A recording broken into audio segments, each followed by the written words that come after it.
Meus irmãos, eu te convido a abrir a sua Bíblia no livro de Tiago, na epístola de Tiago, no capítulo 1. Nós vamos ler apenas 3 versículos.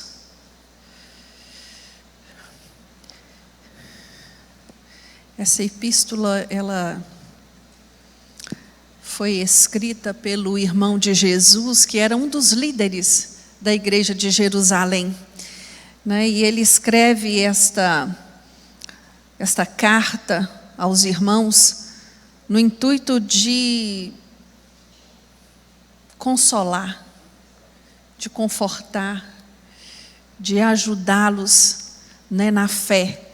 No momento de perseguição, Tiago se sente, no dever de encorajar os irmãos na fé.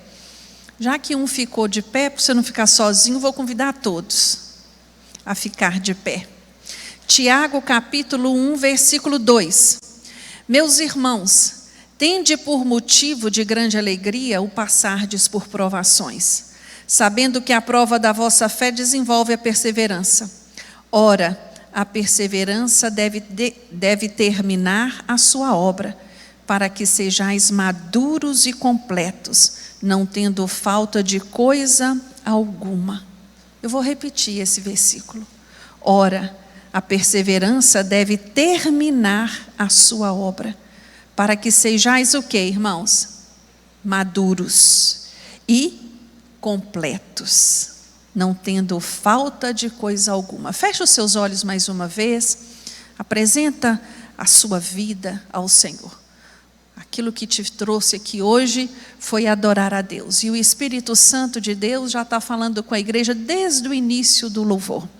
Louvado seja o Senhor. Senhor nosso Deus, nosso Pai. Muito obrigado, Deus. Obrigado por estarmos aqui reunidos na Tua presença. Obrigada, Senhor, pela manifestação do Teu Santo Espírito. Obrigado, Senhor, porque o Senhor fala conosco de diversas formas. O Senhor falou conosco através do louvor e nós não temos dúvida de que o Senhor vai falar conosco também através da Tua palavra. Agora, meu Deus, eu te peço, nos dê, Senhor, uma mente tranquila. Acalma, meu Deus, as nossas emoções. Nos dê entendimento. Fala conosco. Nós repreendemos no nome de Jesus todo espírito contrário à Tua verdade e à Tua palavra, que porventura se atreveu a entrar aqui. Ah, Deus, estamos aqui porque Te amamos e necessitamos do Senhor. Fala conosco, é a nossa oração nesta hora, no nome de Jesus. Amém. Você pode se assentar. Como eu disse, essa epístola foi escrita por Tiago, irmão de Jesus, um líder da igreja de Jerusalém, Ela é considerada, ela faz parte, na verdade, de um conjunto de epístolas chamadas de epístolas universais ou epístolas gerais, porque elas não tiveram um remetente específico, como as cartas de Paulo. Quando Paulo escreve a epístola aos Romanos, ele estava escrevendo para quem?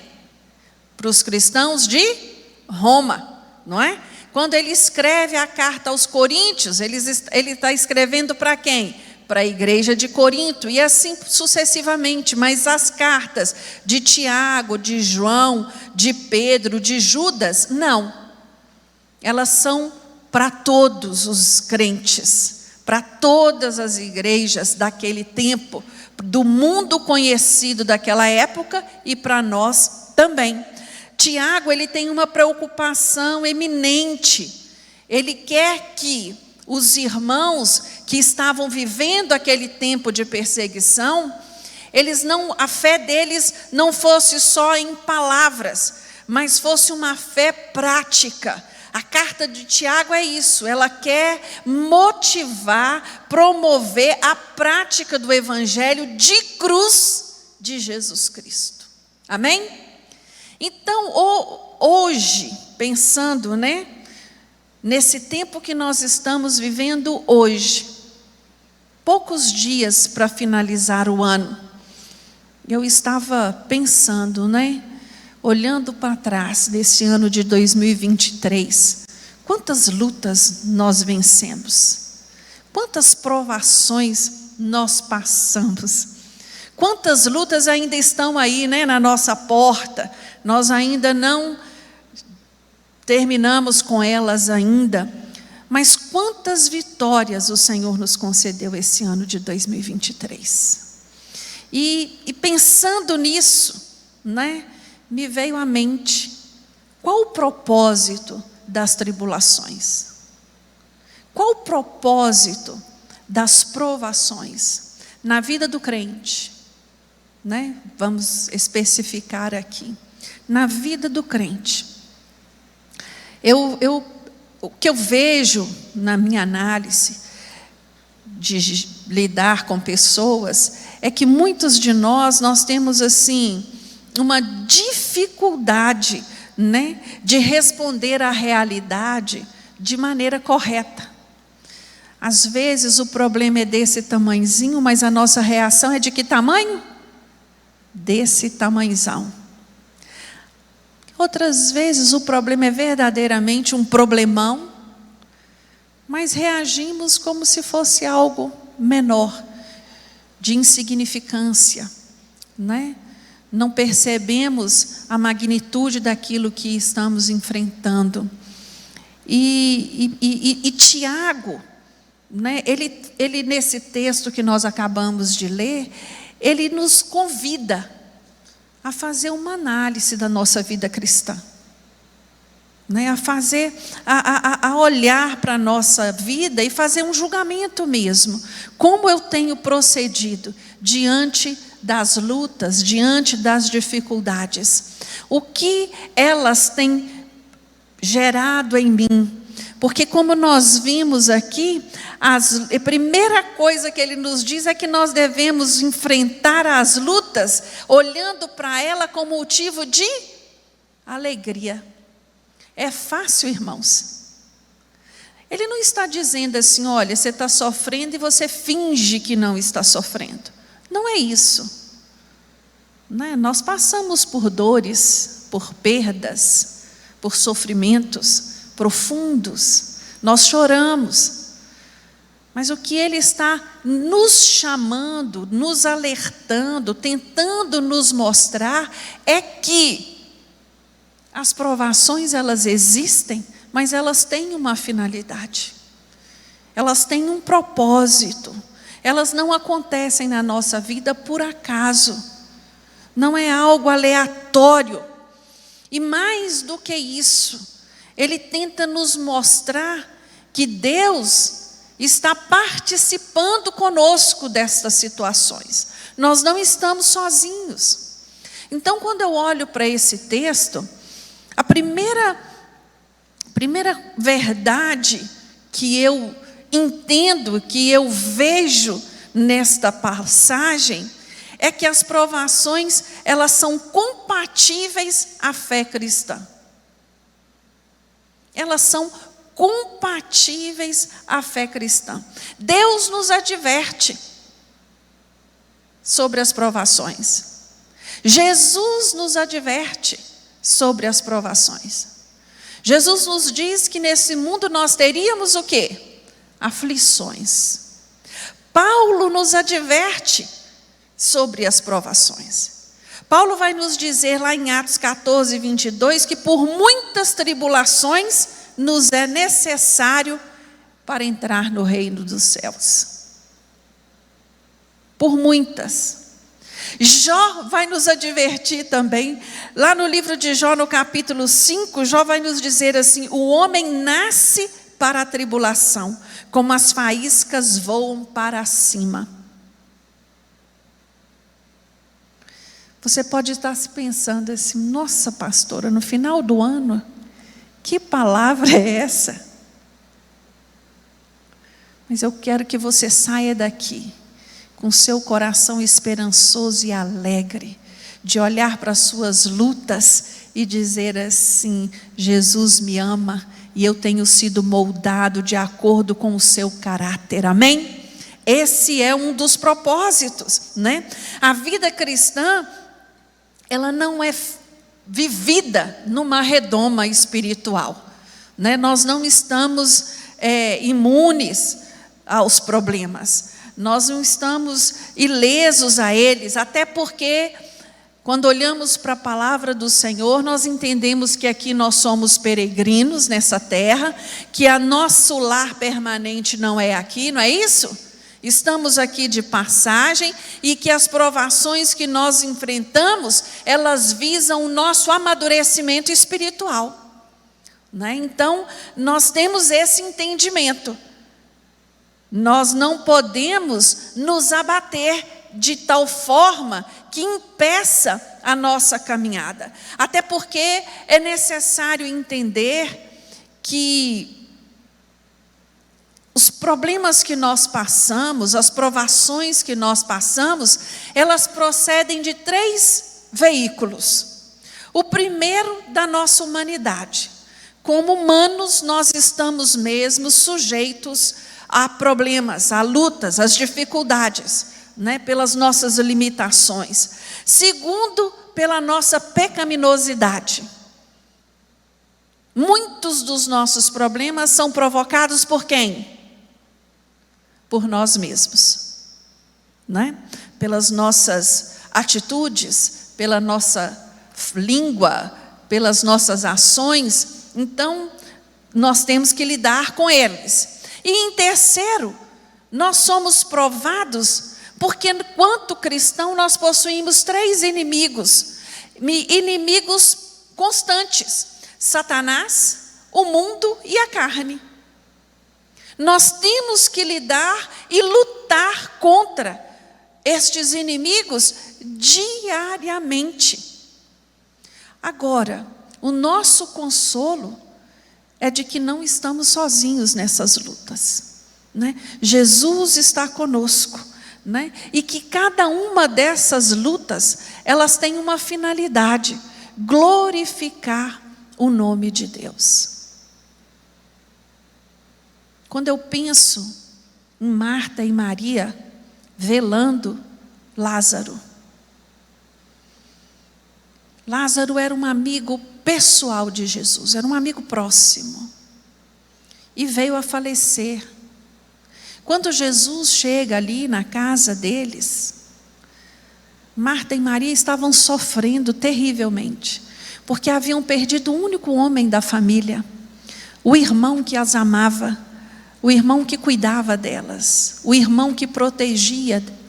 Nós sabemos que aquela sociedade daquela época, a figura masculina era imprescindível numa casa, numa família, né? A mulher ficava, a órfã, a viúva, ela ficava muito desprotegida. Então eu imagino a dor que essas irmãs estavam vivendo. E Jesus chega naquela casa, e o pensamento dessas 2 irmãs, manifestado por elas, é de que Jesus havia chegado tarde. Não havia mais nada a ser feito. E o que nós vamos ver registrado na palavra de Deus é que Lázaro foi ressuscitado. Imagine você a glória que tomou conta daquele lugar. Imagine você como o nome do Senhor foi glorificado pelas pessoas que estavam ali. Aquele choro de dor, aquele lamento de tristeza, se transforma em quê? Em choro de alegria. Você já chorou por alegria?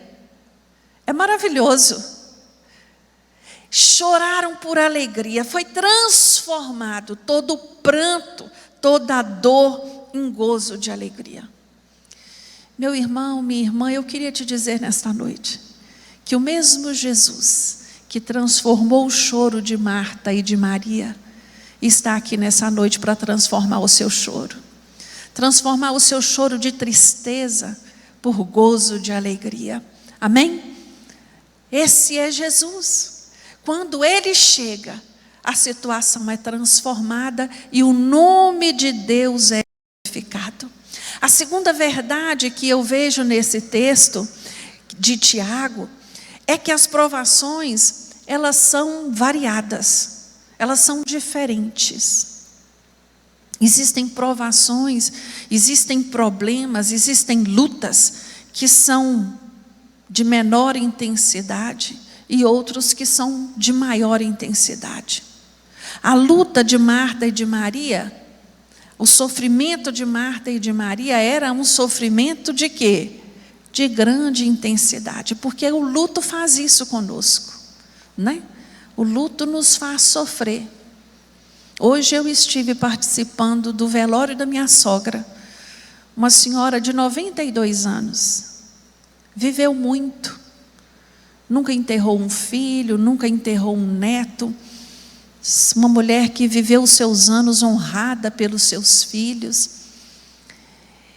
E ali eu fiquei pensando, falei, meu Deus, mesmo com toda a idade avançada, mesmo não conhecendo e nem reconhecendo nenhum dos filhos mais, os filhos estavam tristes, abatidos, sofrendo. Por quê? Porque a mãe se foi. Não é fácil, irmãos. Ao mesmo tempo que meu esposo estava enterrando a sua mãe, um grande amigo estava enterrando seu filho, um rapaz de 30 e poucos anos. Olha a dor dessa família hoje. Então, nós passamos por isso nessa terra, não tem como não passar, não tem como evitar, né? Mas eu sempre trago a minha mente diante das situações da minha vida. Todas as coisas cooperam para o bem daquele que ama ao Senhor. E eu amo a Deus. Você ama ao Senhor, meu irmão? Então toma posse da promessa do Senhor. Todas as coisas cooperam para o bem daquele que ama a Deus. Isso aqui não diz algumas, não tem aqui condicional. Existe sim uma afirmativa de que todas fazem isso, todas cooperam para isso. Eu entendo que para cada luta, para cada prova que eu venha passar, Deus tem ali para a minha vida e para a sua vida uma porção de graça suficiente para aquele momento, uma porção de conforto, de consolo para aquela situação. E Ele vai nos fortalecendo, e Ele vai nos tomando pelas mãos, vai enxugando as nossas lágrimas, não é? Vai direcionando os nossos passos, nos dizendo o caminho que vamos seguir e falando ao meu coração e ao seu. Os desertos da vida existem, mas você não foi chamado para ficar estacionado nele. Você vai passar por ele. Todos nós passamos. Todos nós passamos. Sem distinção. Né? Alguns passam por lutas mais rápidas e outros por lutas que demoram um pouco mais, né, para passar. Mas todos nós passamos. Eu entendo que a única maneira de vencer os desertos da vida é continuar, é perseverar. Se eu estaciono, se eu paro, vou ficando ali, né? E as coisas não acontecem. Vou ficando ali, vou sendo tratado ali. A terceira verdade que eu aprendo nesta palavra, nesse texto que nós lemos, é de que as provações, elas são pedagógicas. Elas têm a finalidade de provar a minha fé e a sua fé. Você sabe que é diante da pressão, é sob pressão, é diante de lutas que nós, muitas vezes, somos surpreendidos pelas nossas reações. Não é isso? Às vezes pensamos assim, olha, Se um assaltante te assaltar, não reaja, não faça nada. E aí você tem uma atitude surpreendente, acaba reagindo, uma coisa errada a ser feita, mas você foi tomado por aquele impulso debaixo da pressão que você estava vivendo. Né? Nós nunca, assim, muitas vezes não sabemos que reação vamos ter. Então, diante da provação, o que Deus quer provar em mim e em você é a nossa fé. A genuidade da nossa fé. Eu tenho fé suficiente para passar por esta luta, olhando para Deus, olhando para o autor e consumador da minha fé? Ou os meus olhos ficam voltados só para os meus problemas?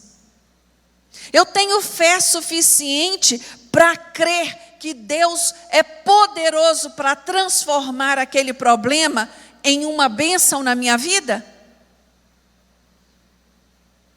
Então, eu preciso entender que as provações, elas têm um intuito de promover, de provocar o que há de melhor em mim.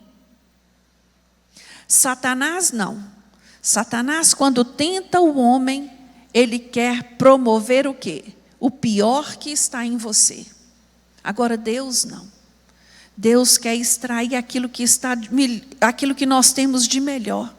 Se nós nascemos de novo, se nós professamos a nossa fé em Cristo Jesus, Ele espera que as provações venham trabalhar a nossa fé. Venha aumentar a nossa fé. Venha produzir em nós o quê? Perseverança. Perseverança. Para que a obra do Senhor seja completa na minha vida e na sua vida. Sem perseverança não tem como eu vivenciar essa obra completa.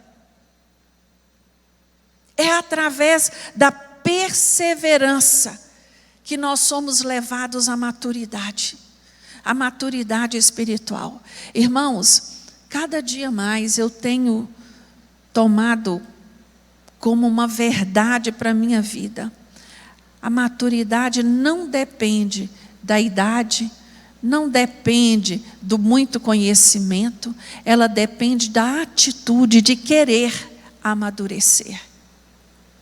Tem pessoas que querem amadurecer espiritualmente, querem aprender com as suas lutas, querem viver a vida que Jesus tem para a vida delas, que é uma vida plena e abundante. Outros não.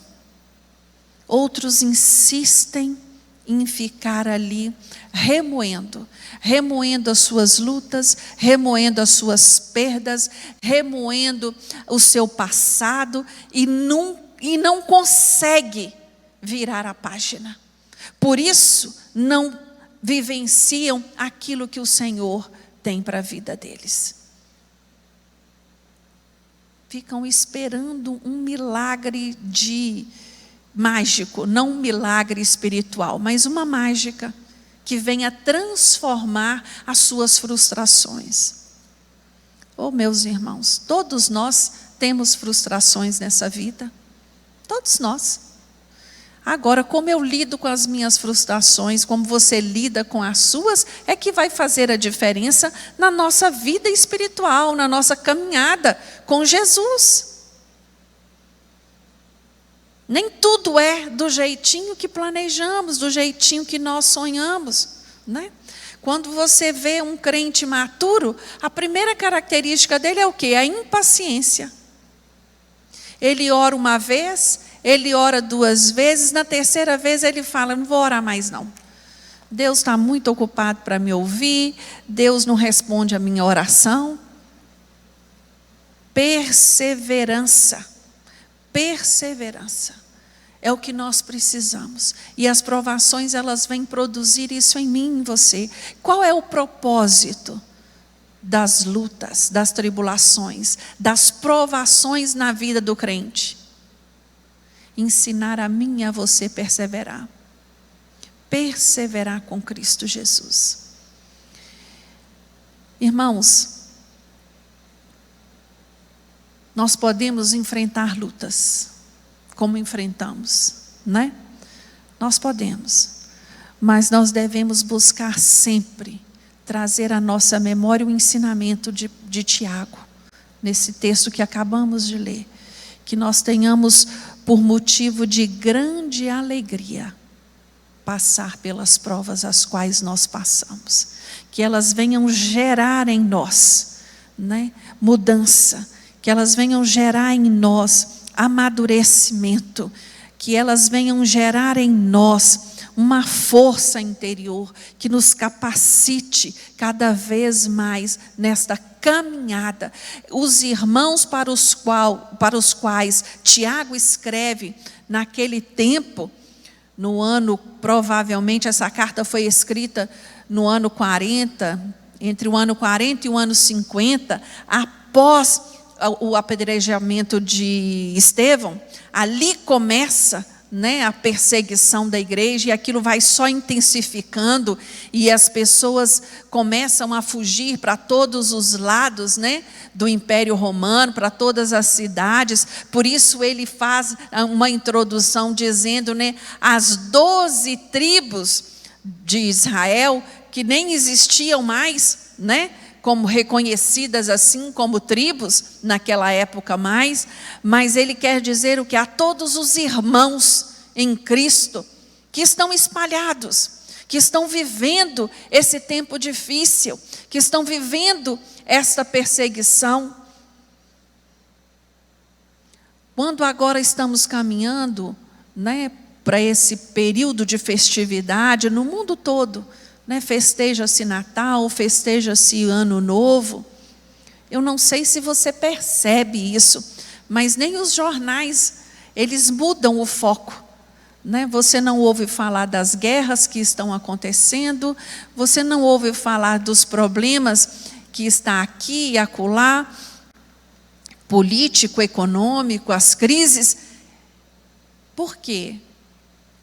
De uma maneira mesmo, né, para tirar o nosso foco desses problemas e festejar esse período. Não tem problema festejar, não tem problema estar em família, né, em celebrar Jesus, pelo contrário, é maravilhoso isso.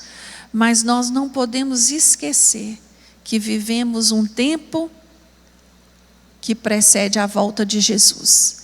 E esse tempo, ele tem uma característica específica: tribulações, dificuldades, lutas, crises.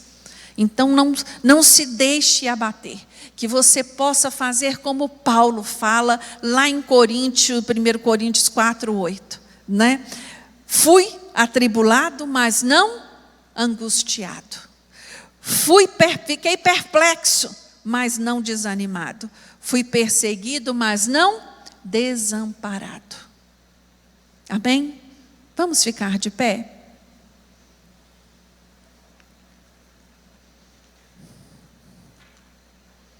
Que as lutas que você enfrentou este ano tenham gerado em você maiores experiências, mesmo que elas tenham te deixado perplexos diante das provações, mas que você não venha se desanimar, pelo contrário, se fortalecer na fé para continuar servindo ao Senhor com toda a inteireza de coração.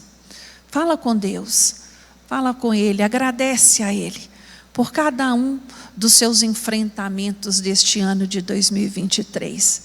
Ele sabe todos, mas Ele gosta desse diálogo, desta conversa. Agradece a Ele, porque você conseguiu passar por cada um deles. Se você está aqui nesta noite, né, fala com Deus: Senhor, muito obrigado. Obrigado porque o Senhor tem me mantido de pé. Obrigado porque o Senhor tem renovado a minha força a cada dia. Obrigado porque as suas misericórdias têm me alcançado. Obrigado porque eu verdadeiramente posso declarar: até aqui me ajudou o Senhor. Aleluias, louvado seja ti, Senhor. Muito obrigado. Obrigado por estarmos aqui na tua casa, na tua presença. Obrigado pela tua palavra que nos encoraja a continuar, nos encoraja a perseverar, nos encoraja a não desistir. Oh Deus, fortalece a fé no coração dos meus irmãos, aqueles que estão aqui nesta noite e aqueles que estão nos assistindo. Alcança cada um deles nesta noite, meu Deus, de uma maneira especial. Conforta, Senhor, o coração daqueles que estão chorando pelo luto. Conforta o coração daqueles que estão lutando contra a enfermidade. Meu Deus, abre as portas para aqueles que estão passando dificuldades. Ah, Deus, que a tua boa mão esteja alcançando cada um dos meus irmãos nesta noite, de uma maneira especial. Ah, Deus, muito obrigada. Obrigada porque se chegamos até aqui, foi porque o Senhor nos guardou. Foi porque o Senhor nos sustentou. Foi porque o Senhor nos livrou de tantas armadilhas, de tantos ataques. Oh Deus, muito obrigado. Alguns nós podemos testemunhar, mas outros nós nem soubemos, porque o Senhor fez questão de nos guardar até disso. Oh Deus, obrigado. Guarda as nossas emoções, nos fortalece e ser conosco no restante deste ano. É o que oramos a Ti, no nome de Jesus. Amém. Deus abençoe a sua vida.